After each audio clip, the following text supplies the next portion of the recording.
P R आपस में equal हो गए। अगर आपस में इक्वल हो गए तो फिगर जो होगा ओ आर पी क्यू क्या हो जाएगा, इसे स्क्वायर। ये था इस सेट का क्वेश्चन नंबर 1। क्वेश्चन नंबर 1 काफ़ी इजी था, 2 मार्क्स का। और क्वेश्चन नंबर 2 देखो, 2 तो और भी इजी है, आपको एकदम से समझ में आ जाएगा। क्वेश्चन नंबर 2 निकालना मोड है। हम पहले बता दें मोड का क्वेश्चन जो रहेगा। मोड का फॉर्मूला होता है L plus F one minus F zero by two F one minus F zero minus F two into H. आप एकदम यहाँ से सारे आंसर्स रिलायबली अच्छे से मिला सकते हो, आपको सबका सॉल्यूशन अच्छे से मिल जाएगा। एल कौन दिया है, एल के लिए मोड क्लास निकालते हैं। जिस क्लास का फ्रीक्वेंसी ज़्यादा, फ्रीक्वेंसी 23 है सबसे ज़्यादा, उसका एल है 45। एफ वन कितना दिया है, एफ वन दिया है क्वेश्चन में 23। एफ जीरो उसके पहले वाला 22 माइनस 2f1 2 गुणे 23 माइनस 22 माइनस 14 इंटू क्लास का हाइट 10 का गैप है, हाइट है 10, इन्हें हो जाएगा 45 प्लस 1 बाई ये होगा 46 माइनस 36 इंटू 10। तो मोड कितना है जरा देख लो, 1/10 इंटू 10 कट गया, मोड आ गया 45 प्लस 1 46। तुम्हारे 46 आया है, तो अगर आप इसे किसी का 46 आया है तो आपका क्वेश्चन बिल्कुल सही है, बहुत इजी है। और ये था क्वेश्चन नंबर 2। और छोटे छोटे क्वेश्चन है जो बहुत इजी हैं, मतलब क्वेश्चन में ज़्यादा दम वाला क्वेश्चन कोई दिया ही नहीं है चैप्टर में। क्वेश्चन नंबर 3 देखो, 3 में हमें कॉमन डिफरेंस निकालना है, जबकि इस AP का फर्स्ट टर्म दिया है 10 और एज 14 दिया है 1505। चलिए देखते हैं। एसएन का फॉर्मूला क्या होता है, n/2 इंटू 2a प्लस, आप लिखो कैसे जरा समझो, n/2 into 2a plus n-1 into d, ये दिया है 1505। n/2 में 14/2, 2a 10 दूना 20, 14 माइनस 1 13d इक्वल टू 1505। 14/2 7 बार कटेगा, मतलब 20 प्लस 13d हो जाएगा 1505/7 यानी 215। तो 13d कितना होगा, 13d होगा 215 माइनस 20 195। बस इतना आसान से d निकल गया। d कितना हो जाएगा 195/13, कट ऑफ 15 में कटेगा। ये है क्वेश्चन नंबर 3। क्वेश्चन नंबर 3 तो और इजी है, और लगातार 2 क्वेश्चन AP के हैं। हम बोले थे कि AP का 2 क्वेश्चन आएगा, दोनों काफ़ी इजी होंगे। आपने देखा पहला क्वेश्चन। दूसरा देखो, for what value of n 2 AP है, क्वेश्चन नंबर 4 है। ये दोनों AP के nth टर्म सेम है। इस AP का nth टर्म निकाल, कितना हो जाएगा 9 प्लस n-1 इंटू d, हो जाएगा -2। मतलब इस AP का nth टर्म हो गया 9 minus 2n plus 2 11 minus 2n। दूसरा AP है 15 12 9 ऐसा करके। इस AP का n टर्म कितना होगा 15 प्लस n-1 इंटू d, इस बार बदल गया है -3, तो 15 minus 3n plus 3 18 minus 3n। ये दोनों इक्वल है, मीन्स 18 माइनस 3n और 11 माइनस 2n सेम है। n वाले को सेम साइड लाओ, डिजिट वाले को सेम साइड, यानी -n माइनस 7। बस आ गया। चौथा क्वेश्चन का आंसर आपने देखा n कितना आया 7। इजी है, बहुत ही ज़्यादा इजी। क्वेश्चन नंबर 4 हो गया, और क्वेश्चन 4 के आंसर भी आपको पता चल गया। अब बढ़ते हैं हम अगले क्वेश्चन की तरफ। अगला क्वेश्चन क्वाड्रेटिक है, और क्वाड्रेटिक में एकदम जैसा सेम क्वेश्चन गेस करे थे वैसा ही क्वेश्चन दे दिए हैं। ऐसा एक और x square minus 2ax minus के बाद मल्टीप्लाई करके लिखो -4b² प्लस a² बराबर 0।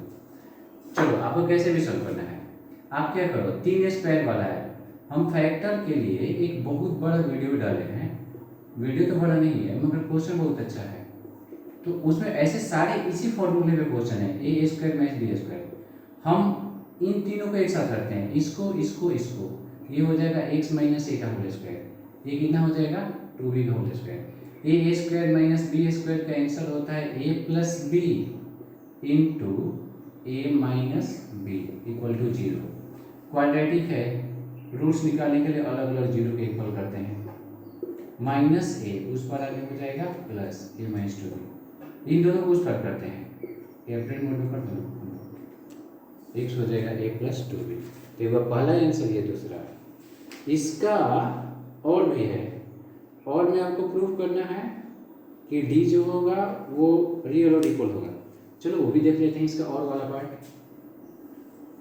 6 का और वाला जो पार्ट है, रूट्स रियल है। रूट्स रियल कब होता है? जब डी जीरो होता है। डी जीरो माने बी स्क्वायर माइनस 4ac बराबर zero, B square equal to 4ac।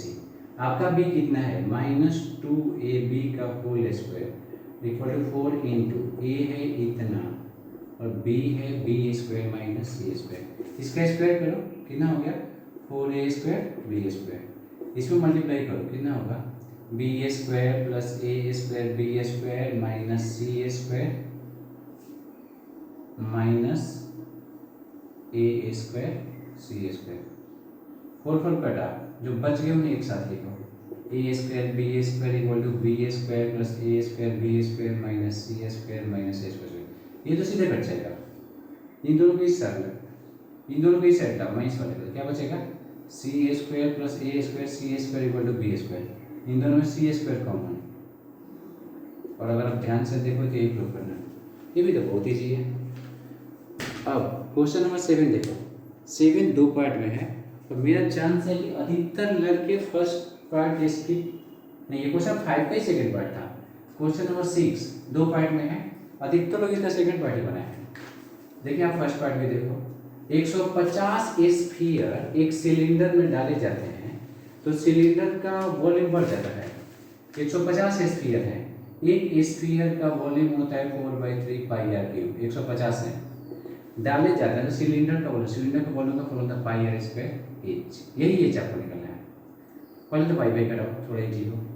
अब इसका डायमीटर दिया है इसका 1.4, तो रेडियस हो जाएगा 0.7 का होल क्यूब इंटू 150। इसका डायमीटर दिया है 14, रेडियस होगा 7 इंटू एच। निकल गया एच। एच कितना होगा? 3 से पहले घटाओ, 50 होगा, 200 होगा। 0.7 का आप 7/10 लिख सकते हो। 7/10 7/10, और ये डायमीटर है, डायमीटर 7 है, रेडियस होगा 7/2। इन दोनों को इस पर लाओगे तो 2 और 2 ऊपर जाएगा, 7 और 7 नीचे। कटाओ और आंसर 7 कौन कटा? 10 10 100 कट गया। 2 से कटेगा कितनी बार में? 5 बार में। ऊपर क्या बचा? 7 2 2 मतलब 7 चौका 28, भाई नीचे बचा 5। आंसर होगा 5.6 सेंटीमीटर। अगर आपका इतना ही आंसर आया है तो एकदम सही है। अब 6 का बी हम क्यों करेंगे? 6 का बी आसान है क्योंकि अधिकतर के लोग इसी को बनाएंगे। रीजन वही है, क्वेश्चन में फिगर दिया है और फिगर दिया है तो बनाने में ज़्यादा मजा आता है। अब 3 क्यूब और तीनों एक दूसरे से चिपके हैं, एक क्यूब दूसरा क्यूब तीसरा क्यूब चिपकेगा तो जो क्यूबाइड बनेगा उसका लंबाई तो 6 + 6 + 6 18 हो जाएगा ना, लेकिन चौड़ाई और ऊंचाई 6 ही रहेगा। अब इस क्यूब का आपको टीएसए निकालना है, नए वाले क्यूबाइड का। टीएसए का फॉर्मूला ऐसे होता है, LB + BH + HL 2LB + BH + HL कितना होगा? 108 108 216 और 36 252। अब अपने आंसर मैच करो, 504 सेंटीमीटर स्क्वायर हो गया। इतना आसान क्वेश्चन था। 7 हाइट एंड डिस्टेंस कई लड़कों को थोड़ा क्रिटिकल लगता है। आप देखो आपको कितना क्रिटिकल लगा, कैसे लगा। क्वेश्चन नंबर 7 का आंसर वैसे हम डायरेक्ट कैसे बताते हैं? इसका आंसर है 40 × √3 + 1। फिर भी आप देखो क्वेश्चन नंबर 7 ऐसा है, एक फिगर है, क्लिप है, मतलब आपको जरा भी सीबीएसई हेडर नहीं किया है, फिगर बना के दिया है। जानता था कि लड़के फिगर से डरते हैं, बोलते हैं कि सर फिगर रहेगा तो क्वेश्चन कैसा भी बना देंगे हम। सीबीएसई निकाल लो बेटा, चैलेंज एक्सेप्ट करो। ये दिया है 30 और ये दिया है 45, तो डिफरेंशन ये हो जाएगा 45, ये भी हो जाएगा 30। पहले छोटे वाले ट्रायंगल चलते हैं, ये एच एक्स आपको निकालना है हाइट। छोटे वाले ट्रायंगल में 10 45 h/x होगा। 10 45 वाले क्या होता है 1 h x इक्वल हो गया। बड़े वाले ट्रायंगल में 10 30, ये क्या होगा h/x + 80। 10 30 का वैल्यू रखो, एच और एक्स बराबर है, एच की जगह पर यही रखो। इसका फायदा क्या होगा, H root 3 equal to H plus 80। Root 3 को इस पर लाओ, सॉरी एच को इस पर लाओ, एच हो गया 80 अपॉन रूट 3 माइनस 1। रेशनलाइज ऐसे क्वेश्चन जरूर करते हैं। कितना हो गया, 80 इंटू रूट 3 प्लस 1, नीचे हो गया A square minus B square, 3 minus 1 2, यानी आप आंसर मैच करो, आंसर आएगा 40 इंटू रूट 3 प्लस 1। मैं फिर से बता रहा हूँ, सारे क्वेश्चन के रिलायबल आंसर आपको सिर्फ और सिर्फ यहीं मिलेंगे। जब आपको रिलायबिलिटी की जरूरत है तो काम चल जाएगा यहाँ से। ये था क्वेश्चन नंबर 7, यूनिक क्वेश्चन है डिसीजन का, मतलब कोई और नहीं, इसमें आपको करना है तो करना है। क्वेश्चन नंबर 8 में हमें निकाला मीडियन। मीडियन में सबसे पहले क्या करते हैं, क्लास इंटरवल आप लिख लेना, बुक में दिया है, पेपर में दिया है, एफ देखो, एफ कितना है 6 13 25 10, सी एफ कितना होगा 6 19 44 54। इसका फायदा क्या होगा, एन आपका निकल गया 54। फॉर्मूला होता है मीडियन का एल प्लस एम। फिर से मैं बता रहा हूँ, एग्जाम में फॉर्मूला लिख के ही बनाते हैं, वरना टीचर का मूड पे होता है कि मार्क्स काटेगा कि नहीं काटेगा। एल, क्वेश्चन एल क्या होगा, सी एफ से ठीक ज्यादा, 54 का हाफ 27 हो गया, एन बाई 2 कितना होगा 27। 27 से ठीक ज्यादा वाले को ऐसे घेर लो, उसका एल, तीसरा वाले का एल है 1700, N by 2 54 by 2 27 minus C F 19, उसके पहले वाले थे, अपॉन एफ 25 इंटू एच, कितना कितना का गैप है यार, गैप तो 150 का है, बस हो गया 25 छक्का हो जाएगा 1700 प्लस 8 गुणे 6 48, 1748। लीजिए साहब, आपके पेपर तो बन गया, क्वेश्चन वेट हो गया। 9 कंस्ट्रक्शन है, कंस्ट्रक्शन तो आपने कैसे करो, आप में से कोई हम बताए थे कि नीचे वाला टाइप का कंस्ट्रक्शन जरूर आएगा, और जरूर आएगा, मतलब मेरी सारी वाले सीरियस ही मानता है, आपको कैसे लग रहा है। अब क्वेश्चन नंबर 10 देखो, 10 वाले क्वेश्चन में आपको मीन निकालना है, क्लास इंटरवल है, जल्दी जल्दी लिख लेते हैं, सबका काम आएगा। 10 से 20, 20 से 30, 30 से 40, 40 से 50, 50 से 60, 60 से 70, नहीं यही तक। चलिए जी, एक में कितना है 12 18 27 20 17 6, ठीक। एक्स कितना होगा, 0 से 10 का 5, 15 25 35 45 और 55, मल्टीप्लाई करके एफ एक्स निकालते हैं, 55 छक्का 330, 45 17 17 25 85 9 765 700 675 270, लास्ट वाला 60, जोड़ो 4 3 9 7 16 16 7 23 29 31 के 0 3 3 3 6 6 7 13 13 7 20 20 6 26 26 2 28। अरे बहुत अच्छे से कट जाएगा ये देखो 12 18 30 30 और 50 80 20 100, सबका 100 है था, 100 है था ना। तो मीन कितना होगा sigma F x upon sigma F, मतलब सीबीएसई ने आपके कैलकुलेशन को बहुत ख्याल रखा है, सोचा कि नहीं नहीं नहीं लड़कों को तंग नहीं करते हैं, कट जाने वाले आंसर दो भाई, लड़के परेशान हो जाएंगे। तो ये हो गया क्वेश्चन नंबर 10, 2 क्वेश्चन और बच गए, सिर्फ 3 4। उसमें का अगला क्वेश्चन देखो, अगला क्वेश्चन कैसा है, अगला क्वेश्चन के लिए हमें इनको सहारा देनी पड़ेगी, फिगर बनाना पड़ेगा। Latest type for the figure, ये कैसे है कि the elevation of vertical point from P on the ground is text from point Y J particular X, point X से, मानो कोई पॉइंट एक्स है, से किसी वर्टिकल टावर का जो वर्टिकल टावर पी क्यू है, जो एलिवेशन है वो है 60 degree from a point Y, from point Y 40 metre vertical above X, यहाँ से जब वाई पॉइंट से हम देखते हैं तो इस टावर का जो ये एंगल होता है ये कितना हो जाता है 45। टावर का नाम है कौन, पी क्यू, बीच में काम करेगा आर का। हमें क्या चाहिए, find the height of the tower and the distance P x, मतलब हमें पी एक्स भी चाहिए, अच्छी बात है भाई, ये चाहिए, दिया गया है, ये दिया है 40, ये हो जाएगा 40, इस छोटे डिस्टेंस को हम मानते हैं एच, पी आर को। अब देखो कैसे होगा, छोटे वाले ट्रायंगल में tan 45, मतलब ऊपर वाले ट्रायंगल में tan 45 हो जाएगा h बाई आर वाई, इसे मान लेते हैं कुछ x। tan 45 होता है 1 equal to h by X, h और x इक्वल हो, हमें इसका फायदा उठाना है। ऐसा ढेर सारा क्वेश्चन हमको कई बार होता है। अब इस वाले ट्रायंगल में tan 60 कितना होगा, h बाई अगेन नहीं h plus 40 by X, tan 60 होता है √3 equal to h plus 40 by X को h ही कर लो, मतलब h √3 हो गया h प्लस 40, कुछ पिछले क्वेश्चन जैसा आ गया, h √3 माइनस h बराबर 40, h हो जाएगा कॉमन होंगे तो √3 माइनस 1 होगा, रेशनलाइज कर तो क्या होगा 20 इंटू √3 प्लस 1। तो आपको निकालना है पहले पी क्यू कितना होगा 20 इंटू √3 प्लस 1 प्लस 40, जोड़ के लिखो भाई, सीबीएसई क्वेश्चन है और सीबीएसई जी कहे हैं कि √3 का वैल्यू लो हो जाए, नहीं बता सकते आप, तो लो 1.73 प्लस 1 प्लस 40, अब ऐसे जोड़ो तो 2.73 मल्टीप्लाई करो 54.6 प्लस 40 94.6, अभी तक सही पेपर लग रहा है। और अब हमें क्या निकालना है, एंड फाइंड डिस्टेंस px, ये वाला डिस्टेंस के लिए हम करेंगे साइन 60। चलिए साइन 60 क्या होता है h प्लस 40, साइन 60 इसी को लिख देना 94.6 बाई हाइपोटेनस कौन हो जाएगा px, साइन 60 है √3/2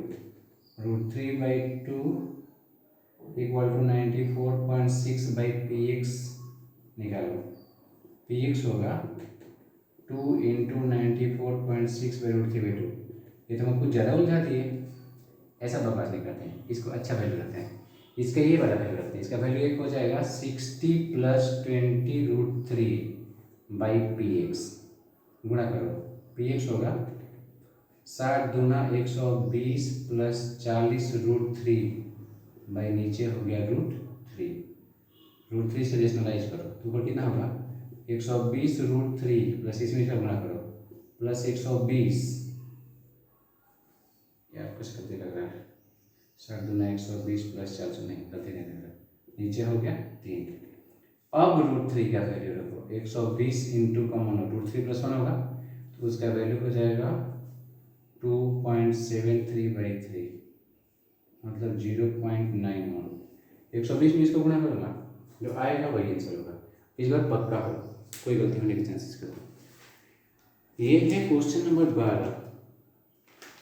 12 के बाद सबसे जबरदस्त जो क्वेश्चन मुझसे लड़के पूछे हैं, जस्ट एग्जाम देके निकले और लड़के सब हमसे पूछे हैं, वो है 30, तब मुझे लगा नहीं 30 क्वेश्चन में तब है, लड़के बोलते भी थे कि सर ये वाला चैप्टर जो टेंशन ऑफ सर्कल थोड़ा सा हमें डिफिकल्ट लगता है, तो आप उस टिपिकल क्वेश्चन को ध्यान से देखो।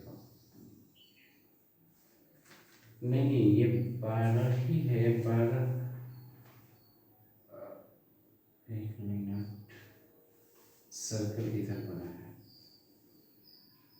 यहाँ ऐसे है, यहाँ ऐसे है, ये फिगर ऐसा है, ओ पी ए, यहाँ पर ऐसा है कुछ, यहाँ बी लिखा है, यहाँ सी लिखा है, और अब देखो इस सर्कल का रेडियस दिया है 5, ओपी दिया है 13, ये तो सब जानते हैं रेडियस नहीं वो होगा, मतलब आपसे तुरंत पीए निकल जाएगा, पीए तो निकल गया, पीए कैसे निकलेगा, ट्रायंगल ए ओ पी में पाइथागोरस थ्योरम से होता है P A square plus B A square H square, ये एंगल 90 होगा, परपेंडिकुलर होगा 5 स्क्वायर प्लस बी को जगह आप पी ए लिख सकते हो, हाइपोटेनस 13 है और पी ए स्क्वायर हो जाएगा 169 माइनस 25 144 का रूट कितना होगा 12, ये हो गया 12। अब असली क्वेश्चन, कुछ बात एकदम नोटिसेबल बात करो, ये जो दोनों ट्रायंगल होंगे, देखो ये 90 होगा ना, और हम क्या कर रहे हैं, ये पूरा तेरा है, ये वाला ट्रायंगल और ये वाला ट्रायंगल, ये सर्कल का रेडियस टेंजेंट है, इन दोनों एंगल का सम 180 होगा, जैसे मान लो इस एंगल 1, इसे मान लो एंगल 2, एंगल 1 प्लस एंगल 2, इन दोनों का सम 180 होगा, उसी तरह एंगल 2 और एंगल 3 इन दोनों का भी सम 180 होगा, दोनों को इक्वल करो तो एंगल 1 और एंगल 3 आपस में क्या हो जाएगा, इक्वल। एंगल 1 और एंगल 3 हो गया इक्वल। और हम इसी का फायदा उठाते हैं इस फिगर में, मतलब एंगल 1 को मानते हैं थीटा और 3 को मानते हैं थीटा। तो पहले एंगल 1 में टेन थीटा निकालते हैं। टेन थीटा क्या होता है, टेन थीटा होता है परपेंडिकुलर बाई बेस। इस एंगल के लिए परपेंडिकुलर 12 बाई बेस रेडियस। मस्त है ना। एंगल 3 के लिए टेन थीटा निकालते हैं, एंगल 3 के लिए टेन थीटा। इस एंगल के लिए ये 90 है, ये एंगल है तो परपेंडिकुलर इसके सामने वाला होगा, तो परपेंडिकुलर इसके सामने वाला होगा। ये पूरा 13 है, 13 में से 5 निकल गया तो कितना हो गया 8। ये हो जाएगा टेन थीटा हो जाएगा 8 बाई, इधर क्या निकाले BC x, मतलब 12 by 5 equal to 8 by x। Cross multiply करो, 12 x हो गया 40, x हो जाएगा 40 बाई 12, 4 से काटा 10 बाई 3। है ना मस्त क्वेश्चन, बोलते हैं ना मस्त है। तो BC जो होगा 10 बाई 3 होगा। अब बस 2 क्वेश्चन बच गए, उसमें क्या एक स्विमिंग पूल वाला क्वेश्चन है। स्विमिंग पूल वाला क्वेश्चन का अगर फिगर को हम ऐसे समझाते हैं ऐसे, तो ये वाला भाग दिया है, फुटपाथ की बाहरी वाली साइड दिया है 12, ये वाला साइड दिया है 7, अंदर स्विमिंग पूल है। चलिए है, हमें क्या निकालना है, पहले तो क्वाड्रेटिक निकालना है और फुटपाथ की चौड़ाई मतलब ये वाला डिस्टेंस निकालना है x। अब क्लास 7 में ऐसे क्वेश्चन खूब है। अब अगर विश्वास नहीं आ रहा है तो क्लास 7 का RS अग्रवाल का बुक या NCERT का बुक लाके देख लो। अब सॉल्व करोगे 7 में क्वेश्चन 10 में कैसे आ सकता है, आ सकता है भाई। ये पूरा 12 है, ये दोनों तरफ कम हुआ, जो PQ होगा PQ का लंबाई होगा 12 माइनस 2x, x इधर कम x इधर। उसी तरह PS छोटा वाला इसका ये कितना हो जाएगा 7 माइनस 2x। यहाँ स्विमिंग पूल है, ये पानी वाला पोर्शन है, तो एरिया ऑफ पीकी वाले swimming pool, area of Peaky वाले से क्या होगा, लंबाई गुना चौड़ाई, ये दिया है 36, इसका लंबाई कितना होगा 12 माइनस 2x, चौड़ाई कितना होगा 7 माइनस 2x। सॉल्व करो, हो जाएगा 12 साढ़े 84 minus 24x minus 14x plus 4x square. इसको उस पर लाओ, 4x square minus 38x plus 48 equal to 0। 2 का कॉमन लो, 2x square minus 19x plus 24 equal to 0। Factor करोगे तो फैक्टर होगा 16 3,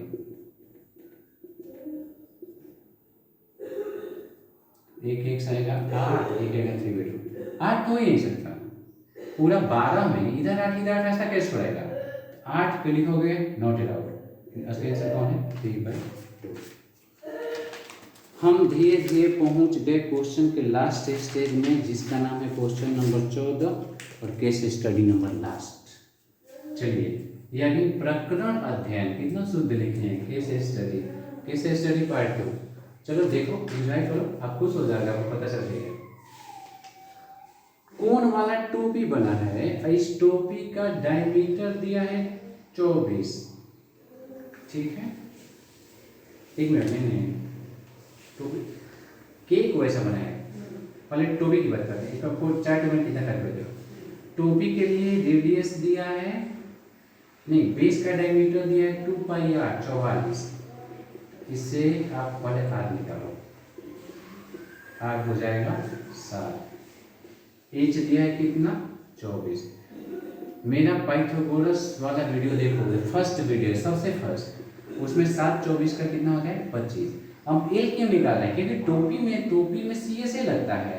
CSA क्या होता है पाई आर एल कितना है 22 × 25, एक टोपी का होगा। पूछे कि 4 टोपी में कितना होगा, 4 टोपी 4 से गुणा कर लोगे, मिलेगा 2200 सेंटीमीटर स्क्वायर। ये होगा एरिया। ये होगा क्वेश्चन नंबर 14 का फर्स्ट पार्ट। 14 का पार्ट 2, 14 का पार्ट कर रहा है कि केक जो है 0.5 किलो 1 किलो 1.5 किलो के हिसाब से मिलता है। यदि आपसे बच्चों कितना केक ऑर्डर करना चाहिए, यदि 650 सेंटीमीटर की तो ये बेबीज और सेल्स के, हाँ, to have the required them how much cake should they order. number of associated with nitrogen. For this, they decided to equal 100 gram of cake.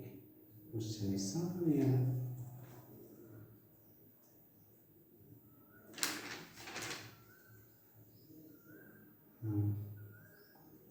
अच्छा, केक का वॉल्यूम देखते हैं.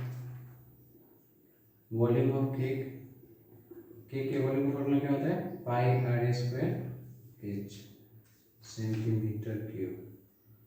पाई केक में का डायमीटर है 12, रेडियस होगा